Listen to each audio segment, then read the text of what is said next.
Kini kita ke Jakarta, saudara. Seorang YouTuber menjadi korban penjambretan saat tengah melakukan live streaming di lintasan kereta api di kawasan Senen, Jakarta Pusat.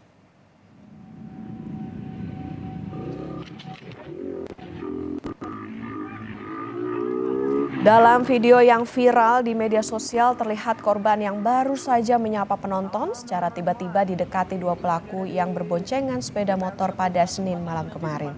Terlihat salah seorang pelaku yang diduga menggunakan atribut ojek online langsung merampas ponsel korban. Meski belum membuat laporan resmi, korban sudah mendatangi Polsek Senen untuk memblokir M-Banking dan nomor ponselnya. Saat ini polisi masih memeriksa rekaman CCTV dan memburu pelaku yang wajahnya sempat terekam saat korban melakukan live streaming.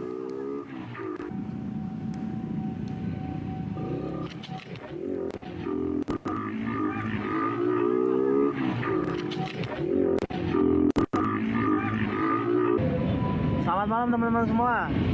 Saya lagi ada di JPL 3